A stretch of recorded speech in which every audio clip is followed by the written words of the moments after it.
Sound check, 1, 2, 3. Sound check, sound check, sound check, sound check.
Welcome to the Audit, Finance, and Administration Committee meeting for Thursday, May 4th, 2023. My name is Councillor Cameron Kretsch. I'll be chairing the meeting. In the chamber today, Ward 1 Councillor Maureen Wilson, Ward 11 Councillor Mark Taddison, Ward 14 Councillor Mike Spadafora, and joining us through the virtual internets, Ward 13 Councillor Alex Wilson. And in the chamber today on staff are Solicitor Sabo, Director McMullen, and City Manager Jeanette Smith. And joining us from all the way at the top there, Director Morgenstall, whose name I almost forgot. So I'd like to call the meeting to order. Just a reminder, all electronic devices are to be switched to a non-audible function during committee meetings. That includes loud vibrations.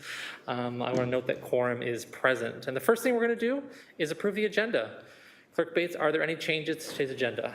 No, Mr. Chair, there are no changes to the agenda. Thanks so much. So can I have a mover and seconder to approve the agenda? Seeing first Councillor Taddison, secondly Councillor Spadafora. Is there any discussion on today's agenda as presented? Not seeing any, we shall go to the vote. And it's up.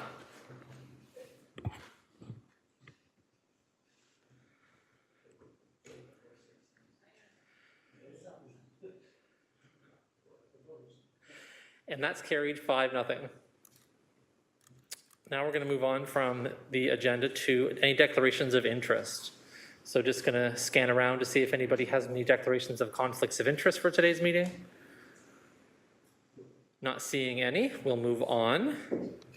Now we're on to the approval of the minutes of the previous meetings. The previous meeting was from April the 20th, 2023. It's item 4.1. May I please have a mover and a seconder to approve the minutes of the previous meeting? I see a mover in Councillor Taddison and a seconder in Councillor Spadafora. Is there any discussion on the approval of the minutes? Everyone's happy with the minutes? Excellent. Now we can vote.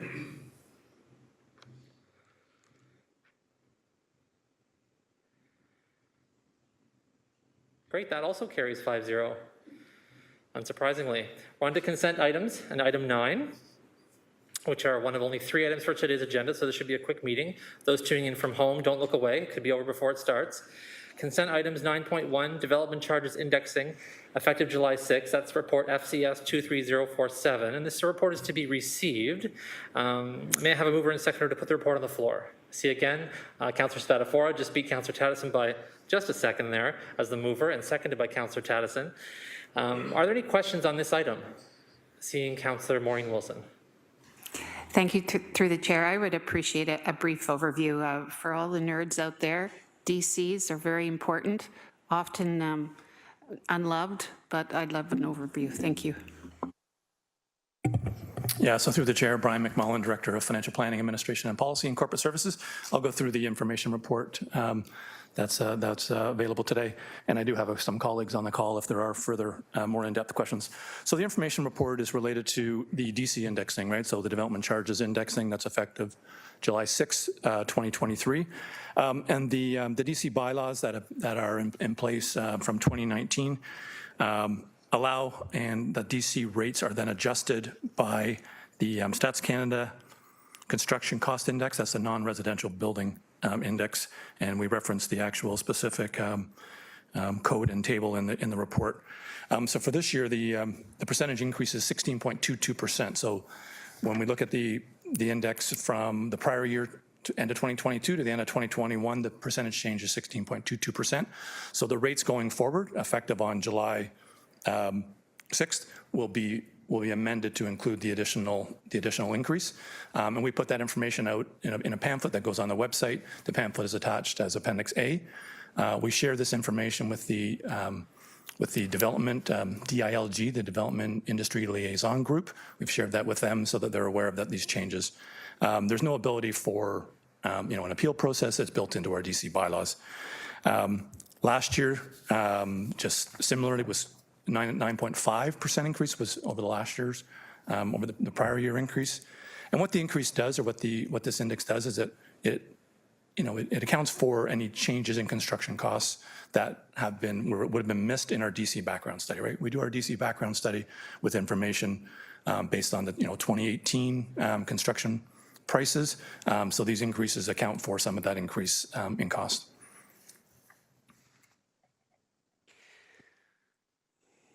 Thank you. That was really valuable.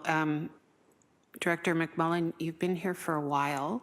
Has that increase, is that in line with what you've experienced in the past, or is that jump considerable in your opinion through the chair?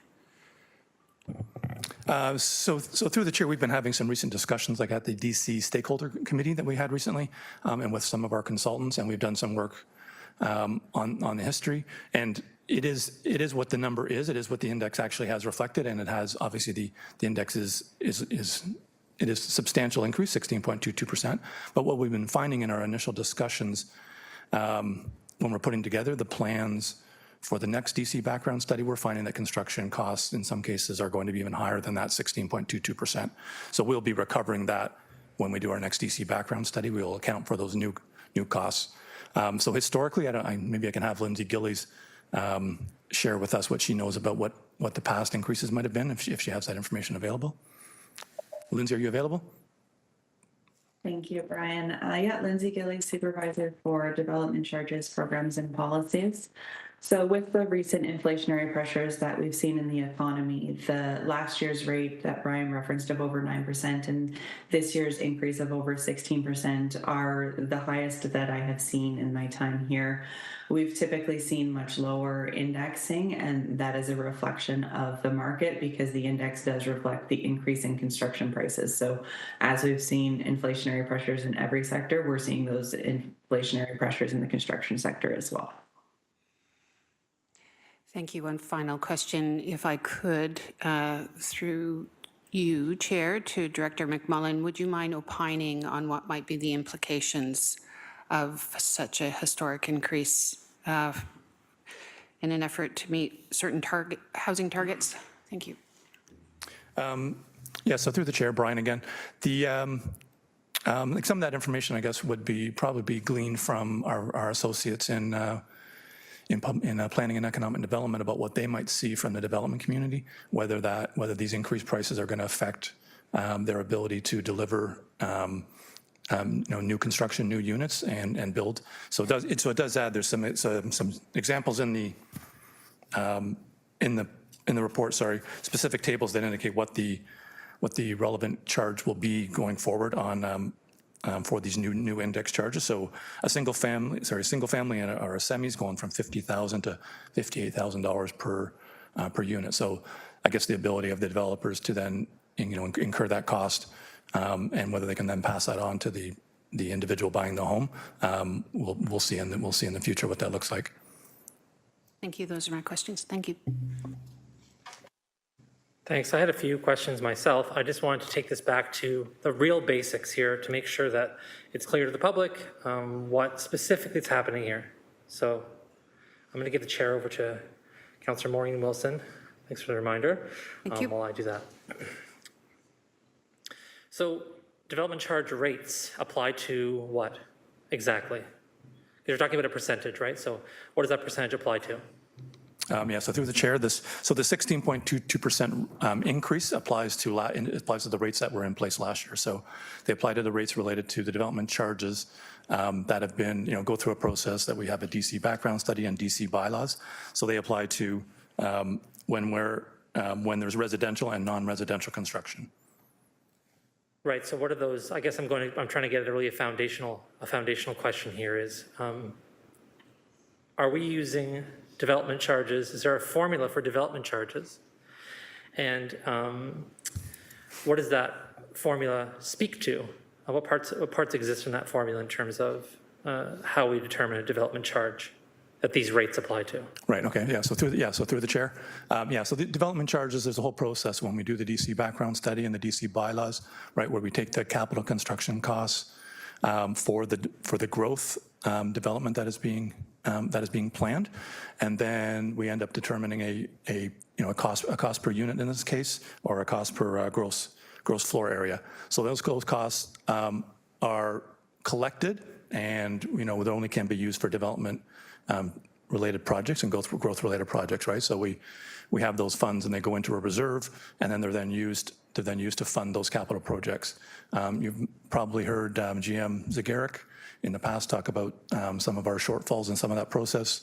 We also will be doing an annual development charge reserve report that we bring annually to committee. We'll be bringing that report forward. That indicates the status of those reserves and how some of that funding that would have been approved through the DC background study and the DC bylaw and our budgets show the status of where those reserves are going. So if I understand you correctly, what you're saying through the chair is that there is a cost per unit that's determined or a cost per square foot of floor area.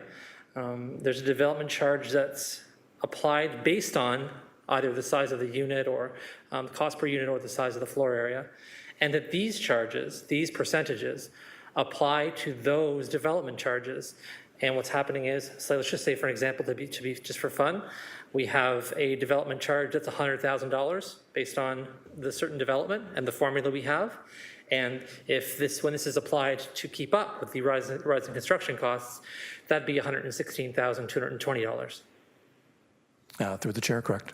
Thank you. I just wanted to make sure that was super clear for the public. I think it's good to have those basic things, even in reports if it's possible, just a map of linking us back to what is the thing we're talking about, because I think that genesis information is helpful in terms of creating a map for people, because I think this can get very jargony quickly. We start saying DC rates, reserves, and start talking about these kinds of things. It can be too difficult to track. So thanks for those answers. I appreciate it. I will take the chair back. Is there anybody else who wanted to ask a question or speak to this? Not seeing anyone. So at this time, we will go to the vote to receive the report.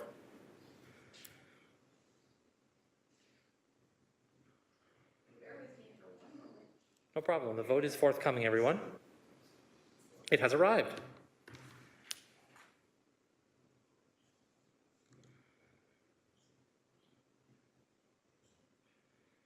And that carries 5-0. So we have two motions today, and we'll start on item 11, motions 11.1. The first one is area-specific development charges. And Councillor Maureen Wilson, can you please introduce your motion respecting area development charges? We have it on the agenda already. You don't have to read the whole thing in, but if you want to introduce it or speak to the therefore be it resolved clauses, feel free. Thank you, Chair. Appreciate that. Both of these motions, if I may, 11.1 and 11.2, to save everybody the long preamble, are a consequence of the first meeting of the Development Charges Subcommittee, which is a committee comprised of elected members of this council and also members from the community that have an interest in that either build homes or have an interest in the home building industry. So it's a really fun time. But this city has to renew its development charges bylaw in time for next June, I believe. And there's a number of very lengthy, deliberate background studies that must go in to form the basis and justification of the bylaw. The bylaw and all the parts therein have to be defendable before the tribunal. And as a consequence of that discussion of the first meeting, we were talking about the ability of a DC bylaw to inform the type of development that might be influenced as a consequence of the bylaw.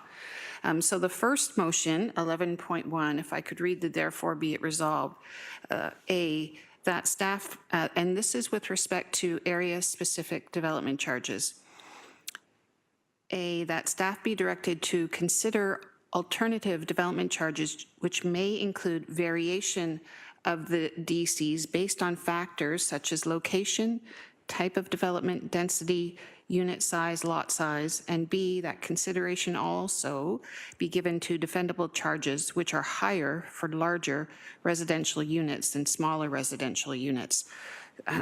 So this is our way of trying to explore whether we can provide some variation in that charge that will help influence the cost of the product such that it acts as such that it reflects the fact that the further you build out, the more long-time operating and maintenance costs you generate for the municipality. So that's the first one. And I'm trolling for a seconder. Would somebody like to second that motion? It's just an exploration. Okay, I saw Councillor Taddison just before you, Councillor Alex Wilson. So Councillor Taddison is going to second that. Are there any questions or debate on the subject of this motion for 11.1? Not seeing any, we will go to the vote.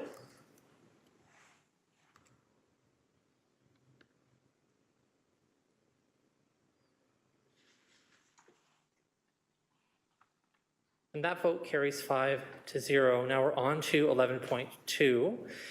And this is a development charge background study for parklands and natural assets. And Councillor Maureen Wilson, could you introduce your motion here respecting that?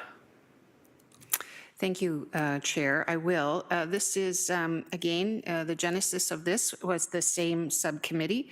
And if folks have questions about what has changed in the new provisions of the DC legislation, which is set out by the province of Ontario, I would encourage you to please use this opportunity or the next opportunity perhaps of this committee to ask those questions, because it's really important. It's become very, very prescriptive in what municipalities can do.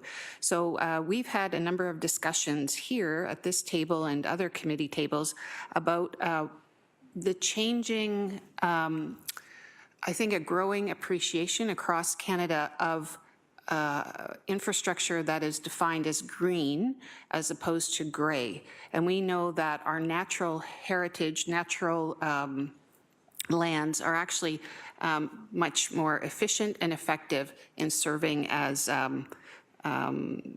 techniques to help us in dealing with water. So the DC bylaw, the DC work right now is a little bit fuzzy on what constitutes infrastructure. So again, this is just to take the bike out for a spin to see if we can consider alternative techniques. So A, that the water, wastewater, and stormwater master plan include consideration for alternative policy approaches to traditional stormwater management techniques by incorporating a climate change lens and non-conventional stormwater management facilities, including using open space and parkland areas. And B, that staff review and report back to this committee with options for the development of a framework to account for natural assets within the city's DC background study and future DC bylaw updates beyond 2024. So again, it is, Chair, just looking at can we use open space and parklands as definitions of infrastructure. Thank you. Thanks very much. And seconder, I think, is Alex Wilson. I have that here. So I have just a really quick question. If somebody else could take the chair, how about Councillor Spadafora? Go ahead, Councillor. Yeah, my question is more of a friendly amendment question and really a philosophical one. Hope that it makes sense. If I look at A, it says by incorporating a climate change lens. Just not a fan of that as a forward-thinking way. Could we do considering climate change impacts, or would that be more appropriate? I'm just worried about the perspective of a lens where we can apply it and then take it off, that kind of thing. I think we're trying to move away from some of that philosophically. So would that be a friendly amendment to just say, by considering climate change impacts? I see you said. Okay. Clerk, can we make those changes, please?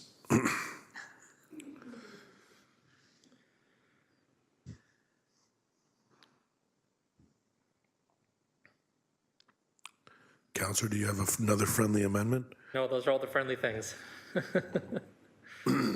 You have something non-friendly? No. Okay. And I don't have anything unfriendly.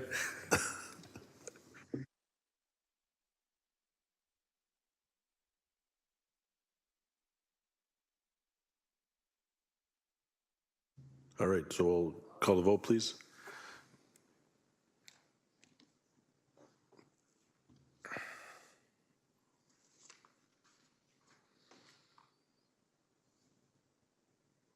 And that carries 5-0. Thank you, everyone, for your assistance, friendly assistance. I appreciate it. We are now at general information and other business, item 13. Are there any items of general information or other business? Not seeing any. We are moved to item 15, adjournment. May I please have a mover and seconder to adjourn?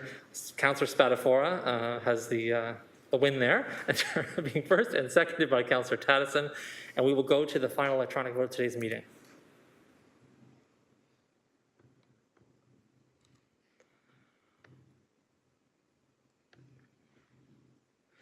That carries, and that's it. Thanks for coming to the Audit, Finance, and Administration Committee meeting for May 4th. Have a great day, everyone. See you.